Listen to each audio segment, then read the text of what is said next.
Comments में एक भाई लिख रहा है, मनोज कुमार सोंधी। लगातार भाई कमेंट्स कर रहा है और क्या कुछ कह रहा है।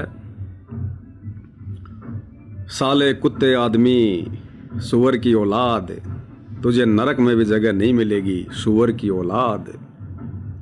तेरी औकात नहीं तू संत रामपाल जी महाराज जी से बात भी कर सके, चंदा चोर। तेरी औकात नहीं तू हरियाणा में पैर भी टेक दे, तेरा चाम उतार देंगे, सुअर की औलाद। इस हार में पीटा था 4 महीने पहले। और कर दे भाई कुछ कमेंट्स, अभी तो मैं पढ़ रहा हूं। तो भाई और बहनों ध्यान रखना, हम इस समय परमात्मा जी के आशीर्वाद से साध संगति में बैठे हैं, सतगुरु महिमा में बैठे हैं। और ये जो इस प्रकार की बातें आप और हमारे सामने आ रही ना, ये हमारी परीक्षा है। गुरुदेव भगवान ने एक सत्संग में बताया कि जिस दिन इस मार्ग में आने के बाद तुम्हें कोई गालियां दे और यदि तुम्हारे अंदर वो गालियां सहन करने की सहनशीलता आ जाए और तुम्हारे अंतःकरण में जरा भी ठेस ना पहुंचे कि ये मुझे गाली दे रहा है, मुझे क्यों दे रहा है गाली, जरा भी कोई गुस्सा या क्रोध तुम्हारे अंदर उत्पन्न ना हो, उस दिन समझ लेना तुम मोक्ष प्राप्ति के योग्य बन चुके हो। तो भाई और बहनों, आप और हमारी ये परीक्षा है। भाई जो भी कुछ लिख रहा है अपने हिसाब से ठीक लिख रहा है, क्योंकि जिस लेवल का इसको ज्ञान है अभी, उस लेवल से ये बातें कर रहा है। दास को कह रहा सुअर की औलाद। तो बताओ इसमें गलत मानने की क्या बात हो गई, इसमें गुस्सा करने की क्या बात हो गई। भाई ठीक है, वर्तमान में मैं सुअर की औलाद नहीं हूं, वर्तमान में मुझे मनुष्य जन्म प्राप्त है और मनुष्य शरीरधारी एक व्यक्ति ही मेरा बाप है जो कि शरीर छोड़ चुका है। और मैं तो यह भी मानने को तैयार हूं मनोज भाई की बात कि कुछ समय तक मैं सुअर की औलाद था, क्योंकि जिस पिता ने मुझे जन्म दिया, हालांकि 2013 के बाद दास ने मालिक से प्रार्थना करके पूरे परिवार को जोड़ दिया था। मेरे पिताजी, उन्होंने भी नाम दीक्षा ले ली थी, लेकिन बाद में वो मर्यादा में नहीं रह पाए क्योंकि शराब पीने की आदत उनकी छूट नहीं रही थी। तो मनोज भाई बिल्कुल सही कह रहा, गलत नहीं कह रहा भाई और बहनों, क्योंकि मैं जिस पिता की संतान हूं वो पिता गंदगी नहीं छोड़ पा रहा था नाम लेने के बाद भी। और नाम लेने के बाद भी यदि कोई व्यक्ति शराब पीता है तो उसको सुअर ही कह सकते हैं। तो मेरे शरीर का बाप नाम दीक्षा लेने के बाद भी शराब पीना नहीं छोड़ पाया, वो सुअर था। तो मनोज भाई बिल्कुल ठीक कह रहे हैं, इस जन्म में भी मैं सुअर की औलाद था, लेकिन आज वर्तमान में मुझे जो पिता मिल गया है, आज वर्तमान में मुझे जो पिता मिल गया है, मेरे गुरुदेव सतगुरुदेव भगवान।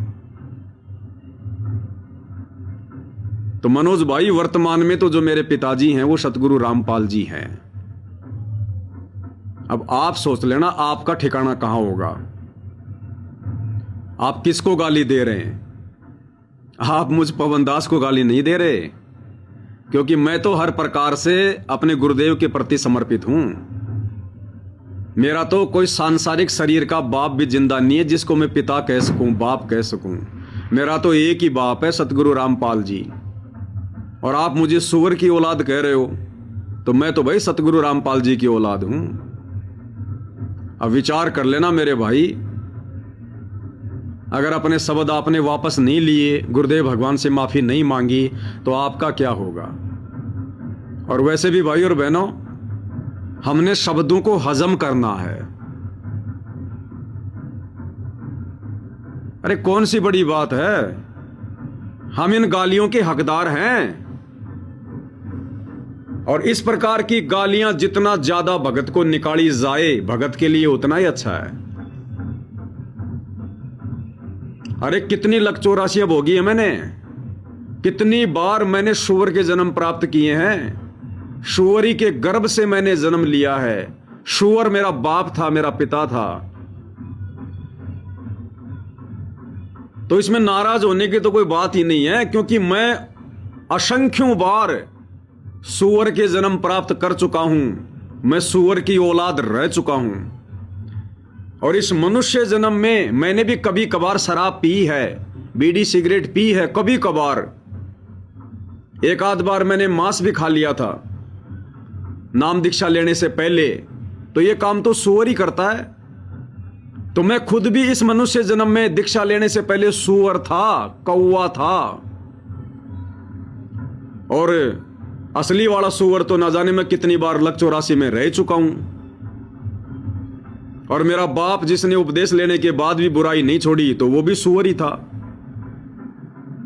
तो मनोज भाई जो कह रहा है बिल्कुल सही कह रहा है, गलत नहीं कह रहा है।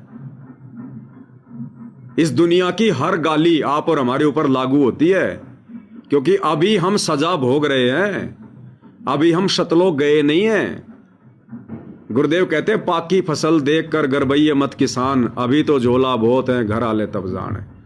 हाँ, जब हम शतलोक चले जाएंगे उसके बाद ये गालियां फिर हमारे लिए नहीं होंगी। अभी भले हम सतगुरु रामपाल जी की शरण में आ गए, मोक्ष मार्ग पर आगे बढ़ने का प्रयास कर रहे हैं, एक भगत बनने का प्रयास कर रहे हैं, लेकिन अभी हम जेल में हैं। यहां की सजा हमारे ऊपर लागू है। सावधानी हटी, कोई भी दुर्घटना घटी।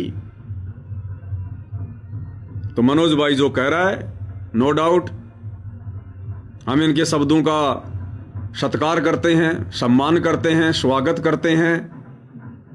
परमात्मा दया करे, इसी प्रकार से मेरे पाप कर्मों को हल्का करवाता रहे। क्योंकि गुरुदेव भगवान कहते हैं, मैंने आपको कल भी बताया था कि निंदक मेरा ना मरो, बसो ना मुझसे दूर, गांव गोरवे की गंदगी साफ करत हैं सूर।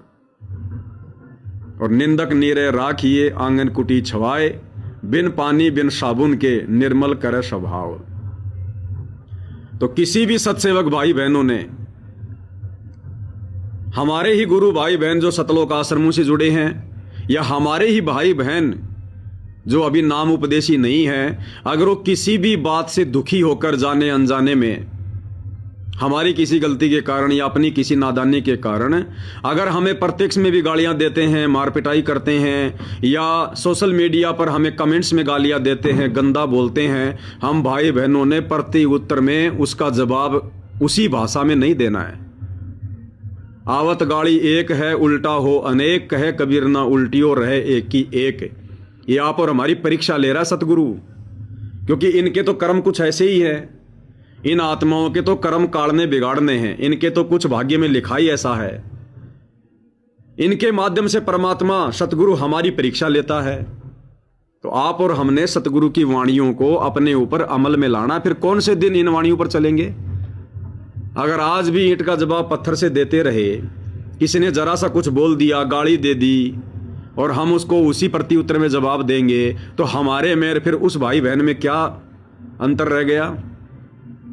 तो ध्यान रखना, परमात्मा किसी भी पॉइंट पर कहीं भी किसी के भी माध्यम से हमारी परीक्षा ले सकता है। हम जेल में हैं, हम कैदी हैं। हम यहां पर अपने आप को साहूकार नहीं कह सकते, अपने आप को पाक साफ नहीं कह सकते। हमारे ऊपर दुनिया की हर गाली लागू है, हर सजा लागू है। नीची गर्दन करके भक्ति मार्ग पर हमें आगे बढ़ते रहना है। इन बातों पर हमने ध्यान नहीं देना है।